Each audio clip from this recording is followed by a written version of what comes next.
in terms that when it lay flat, you can be very, very good because you actually can roll across it because it don't have no pressure in it and it lays flat. So if you have your tractor or whatever you're out there with, you can actually roll across it. It won't hinder you from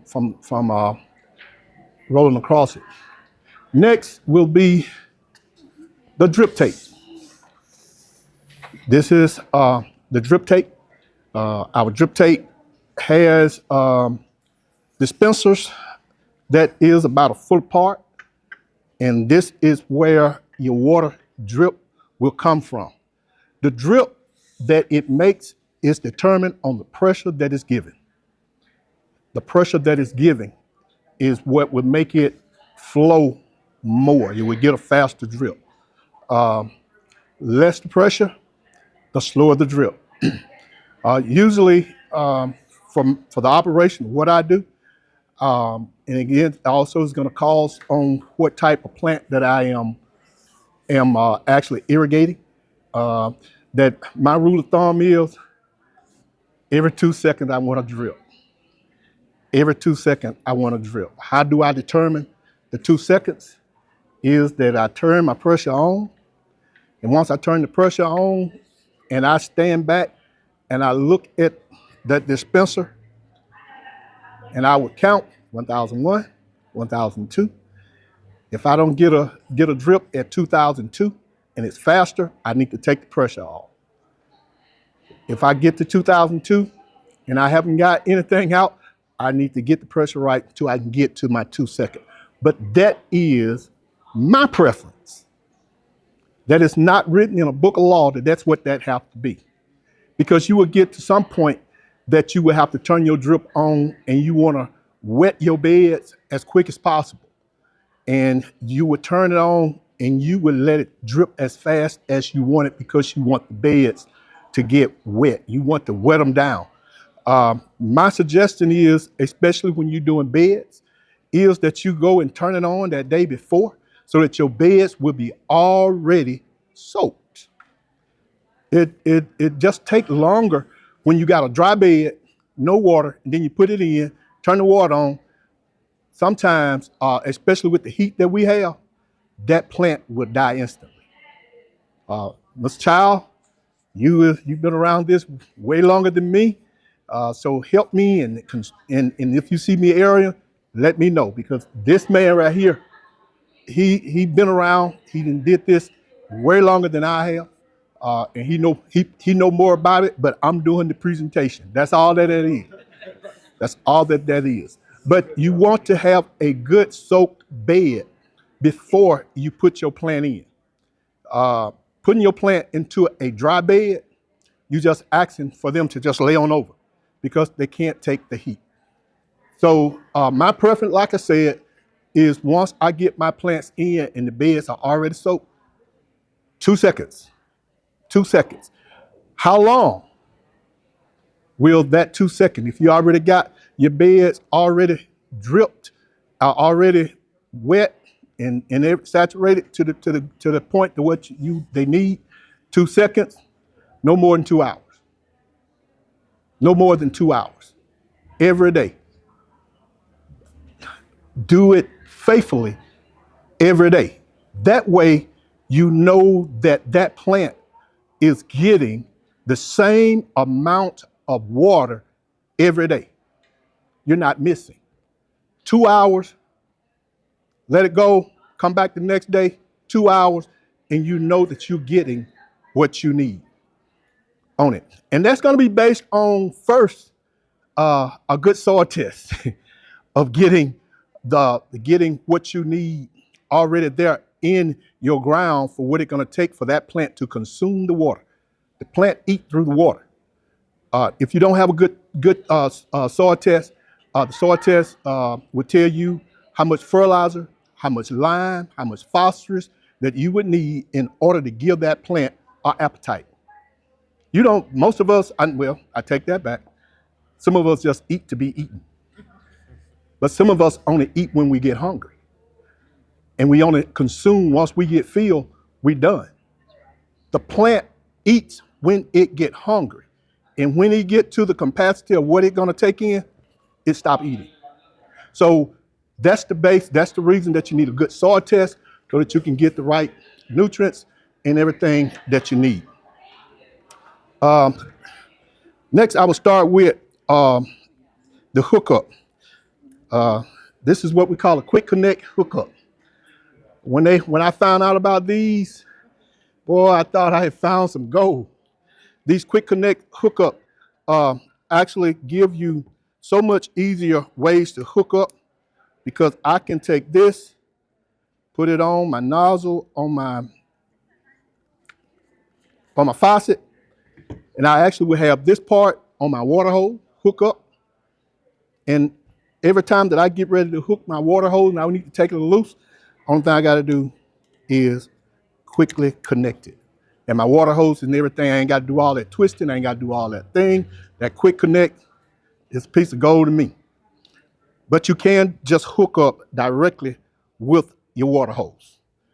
It's just if you don't want to spend that money for that quick connect right here, because this thing probably costs anywhere from $10, $12. So if you don't want to do that, we don't. On this one, we do have a split connect for if you want to do more than one zone at a time, and you have two different zones that you can run a water hose to here and to here and do that same thing. So you got water flowing from two different zones versus creating a zone off of your lay flat. Because if you create a zone off your lay flat, that means that you're going to have to put a cutoff over here in order for that zone to water. And then once that zone get water, you cut that zone off in order for that water to go that way. And that what you would do so that you can have the right amount of pressure so that water can get to where it needs to get. Because if you leave both zones open, it only going to go so far that far, and only going to go so far that way. But if you take the pressure from going that way and send it all one way, you can go further. So you can go further with on it. And next will be our backflow, which some people call check valve or backflow.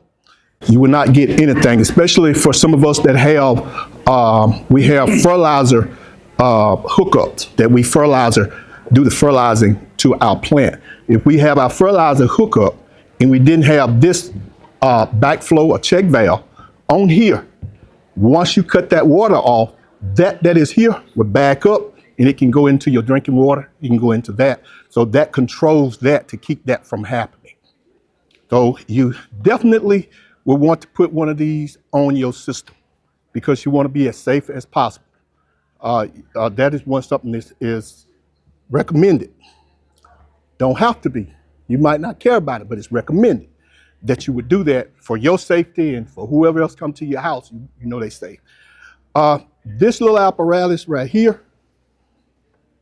is your water control flow. This is your water control flow.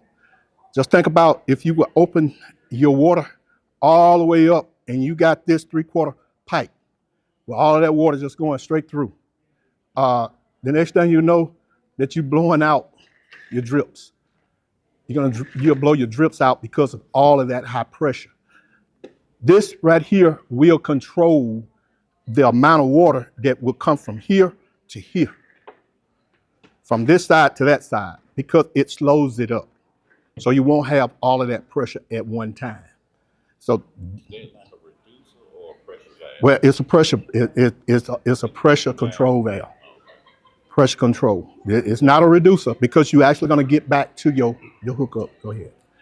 With that system in, would that regulate your pressure down to 12 psi? Pressure, however way. Right.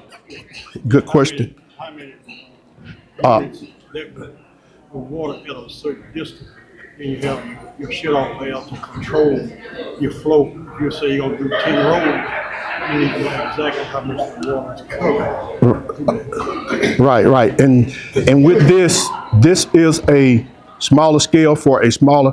What he is speaking on is that the USDA, Natural Resource, have what they call a Christmas tree hookup.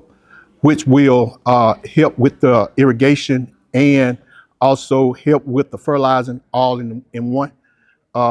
With that system, this is required. You have to have it on that system because it do regulate the amount of pressure that you're going to be getting to get into that system for you will know how far that you are taking that water. Along with that system, it also comes with a pressure gauge. So with that pressure gauge, it'll tell you how many psi that you are getting up to in order to get it to where you need to get it to. Preferably 12 psi is our safe. Is our safe, and usually 12 psi would take this at least over an acre. They say an acre, but if you on flat or downforce flow, it would give you further. But it's only going to pump up. Let's say that we have an incline anywhere from, if you cannot see it for y'all can understand me, incline that is probably is that if you put more pressure on it, that probably going to cause a blowout. So suggested 12 psi. So that will give you that, but normally that is on a flat. That's why we want it to be as flat as surface as possible. As flat as possible so you can get the distance of what you would want on your system. And also, as you see, that's a 2-inch lay flat, and this is 1.5 inches lay flat. The further, usually the bigger. The further, that because you're going to carry more at that one time. Because once this thing's flattened out, come from being flat and now have gotten to it for 2-inch capacity, it carrying more water. It carrying a whole lot of water there. This 1.5 inch will do for short distance. It would give you a good pressure for short distance because it don't have to go as far and it ain't as big, and it have come from reducer up to 1.5 inches, then reduced down to a half, almost a 3/4 inch. But it only gonna go for short distance versus the 2 inch. More pressure, but then all of a sudden it hits here and reduced from 2 inch down to this inch, there. Whew, then it'll feel this, and you got a good drill. Did that scientific? I got an engineer, so I think he didn't. I think I'm almost there. Right. So yeah, that do regulate some pressure on it. These are what you see here is all reducers. It's bringing from this 3/4. It's just bringing it up so I can get to this 2-inch holes. So all of these are just reducers. This male reducer came up from this 3/4 and gave me a 2-inch. And this right here is a female 2-inch reducer that we put onto the male to get us to go into that 2-inch lay flat pipe. Now once we get that, we have the ones that I just love. I think that we was going in the beginning with the ones that just always stays on. Always stays on. And just as you have it on, and all of a sudden, the pipe right there in the middle of the field, we got to cut the whole system off to fix that one little fix. But these right here controls every row. That if something happened on either one of those rows, you can cut it off, fix what you got to fix, turn it back on. This child, we had a lot of problem with them. Sir, once you make the connection with your drip line on that, you might want to think about leaving it open. Leave it The open. water travel all the way to the end of the ship. When I first saw this, that was one of my things. How do we control it? Just by your hand off. But on the NRCS version, is that it actually have at the end before it goes out, it actually have a pressure gauge. And you would look at the controlling of your pressure by that pressure gauge, especially when we was talking about 12 PSI. If we get above 12 PSI, we want to get down here and control it so we can stay not to get above that 12 PSI. So versus being at home and doing it yourself, you pretty much got to get the feel and the listening for it. And NRCS, they actually have a pressure gauge. And then if you say, I want to spend that type of money on that high pressure gauge, you go and you can get your pressure gauge and you can insert it. Just take another little piece of pipe and it'll go in between here and here, and it'll give you can do that same thing. So you actually can put a pressure gauge on here. Okay, if we have a problem and we blow out, or we get a cut in between it, the lines, here are your connectors. These are the connectors. And all you have to do with these connectors is put it on, one side in, close it up, and connect the other side after you done cut out that bad piece or where it has been damaged. Close it up, and now you done fix that spot. So when I put a hole in the lay flat, is there a similar thing? Because I will one day put a hole. Okay. Connected, it looks like. Okay, like that. So it doesn't have a cap. It just Right. It's just a connector that both ends have a male on each end that you would put in, and put your clamp on it. To install this, you will want, like Mr. Child said, turn the water on, force out the air, and it will force force out the air when you do that. Or I have learned to do a little shorter, is that I put my end cap on. I'll go turn that water on, and I'll get just a little wet, and I'll stick this in from the out end, and I just let it run until I see nothing but water coming out. And that way I know all the air pressure is out. Come back, close this off at the end, then start putting in my others, because I need a full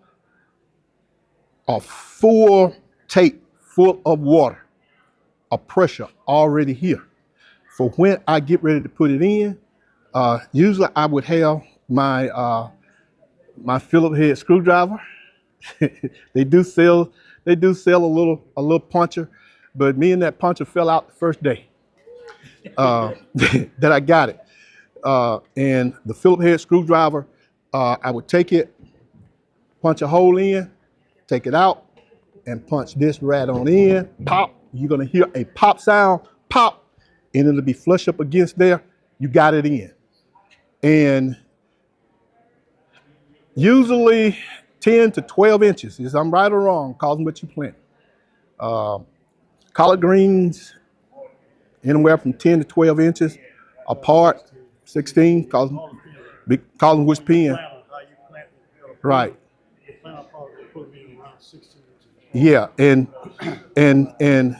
The ideal thing is wait until you have put your plants in the ground before you run this. Wait until you have put your plants in the ground before you do this, especially if you're doing it the first time. If you're doing it and you have an OPC that I can use this again, I'm going to use this again, you make sure you write your note. I know the spacing on what these plants are. And you can take this up and reuse it again. Don't throw, this will last a long time.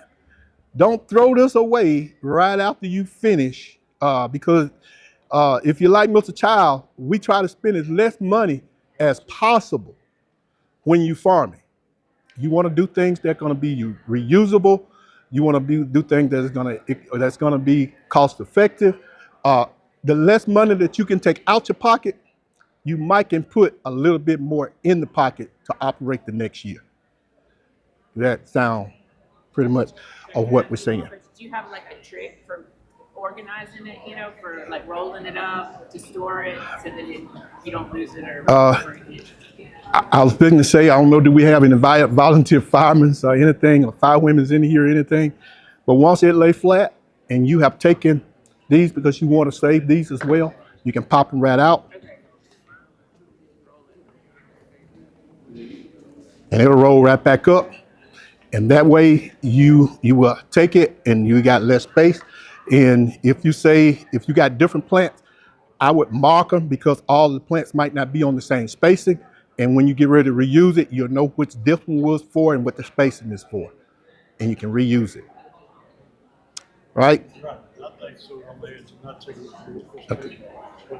Probably a year, when you get ready to lay your rolls, make sure you have the same pattern. Right. For your rolls, second year, be the first year. And you can use that when pushing the holes, just set the use it. One thing I had with this, doing the drip now, we tried to reuse some of it, but it just don't work. Right. Those rats don't cut the hole and get water. Yeah. You probably ain't gonna get but a season. Yeah. And it's causing like you say, especially if you put these on peas, usually when you get through with those peas and you come back, you're gonna have little rat nibble holes all through it on the peas. But the collard greens, you'll be a little safer.